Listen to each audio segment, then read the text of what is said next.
Hi, welcome back. This evening we're looking at Luke chapter 20, starting at verse 41. Then Jesus said to them, "Why is it said that the Messiah is the son of David? David himself declares in the book of Psalms, 'The Lord said to my Lord, sit at my right hand until I make your enemies a footstool for your feet.' David calls him Lord. How then can he be his son?" While all the people were listening, Jesus said to his disciples, "Beware of the teachers of the law. They like to walk around in flowing robes and love to be greeted with respect in the marketplaces, and have the most important seats in the synagogues and in the places of honour at banquets. They devour widows' houses and for a show make lengthy prayers. These men will be punished most severely." In the last few weeks, we've looked at the story of Jesus arriving in Jerusalem. This will be his last journey. At Passover, he will be crucified. In the days before the crucifixion, Jesus is in the temple and speaking amongst the people.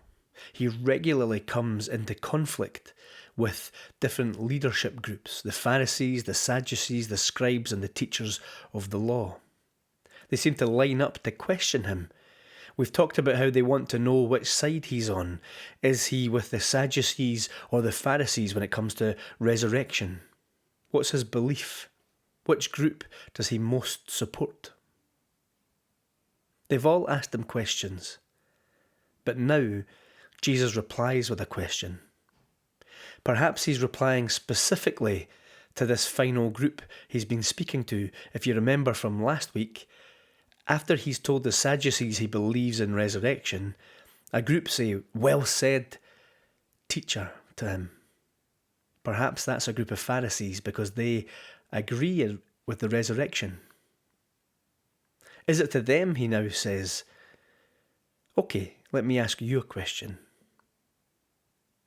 Or is it more that he's speaking to all of the people that have gone before? He's surrounded by crowds. Probably they represent all the different groups who've been challenging Jesus. Is Jesus now replying to all of them?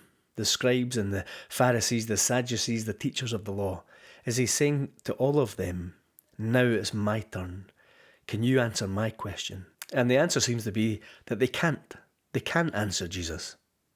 He says to them, "How can David in the Psalms call the Messiah Lord when the Messiah is also David's son?" After all the questions Jesus has been asked by them, after all the brilliant answers that he's given them, never telling them exactly what they want to hear, always asking a better question or answering a better question than they asked, avoiding giving them what they want so that they can arrest him. Now he follows with a question that all of these experts, all of these people in authority cannot answer. If he is talking directly to those who've agreed with him, who appear to be Pharisees, that there is a resurrection from the dead, perhaps he's looking at their view of resurrection, because one answer to how the Messiah can be both David's son and Lord is the resurrection. If the one who is the Messiah dies and is raised to new life, he could be both a descendant of David and also David's Lord, enthroned. This could well be what Jesus means and would be pointing to himself and what's to follow. Either way, all of these authoritative groups, all of these groups claiming power and knowledge, are unable to answer Jesus. And this plain country bumpkin from Galilee is confounding them with his questions. He then turns to his disciples and he gives a critique. It's interesting that it's to his disciples, but it's an earshot of the whole crowd. He knows they're listening. And he criticises very clearly the teachers of the law and the scribes. He talks about how they're only in it for the power, for the respect, and for being treated as great people in the society they live in. They like to parade around in their robes looking important. They love the praise of the people. And yet, They are devouring widows. They are destroying the poor. They're not doing the job that they should do. They're not seeking justice or looking after the oppressed. They're enjoying power and authority, but without the responsibility that they should take. These scribes and teachers of the law, they make long prayers. They look spiritual. They like to be in the best seats in the synagogue. And yet, they do not fulfill the role that they should as people with authority in society. They do not serve the poor. They do not care for the people. And they will be seriously judged for that. I don't think it's too difficult for us to imagine this. This has been another week where our politicians have come under scrutiny and many have been found wanting or questioned. Are people in leadership for the right reasons? Are they there to line their pockets? Are they there for the power, for the glamour, or are they there to serve? It seems that not much has changed in these many thousand years. Contrast that with King Jesus. The Messiah stands before the crowd.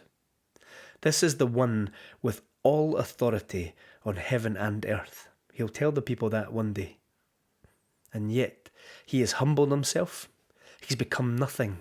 He's placed himself before them so that they can question him. Can you imagine that they are allowed to question him?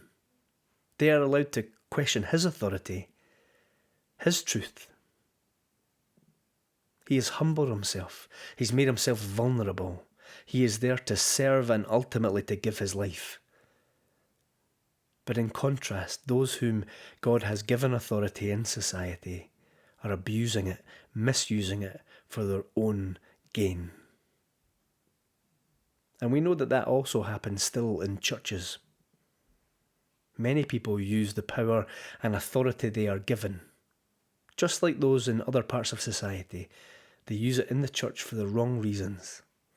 We should beware anybody in leadership that uses authority that way. And we've seen many cases recently in the press of church leaders who are there to line their pockets, who are there to abuse their power. What a warning to them and to the whole church that that is the wrong kind of leadership, and those people will be severely judged. No wonder the leaders hated Jesus. He shone the light on everything that was wrong with him, and he still does that today.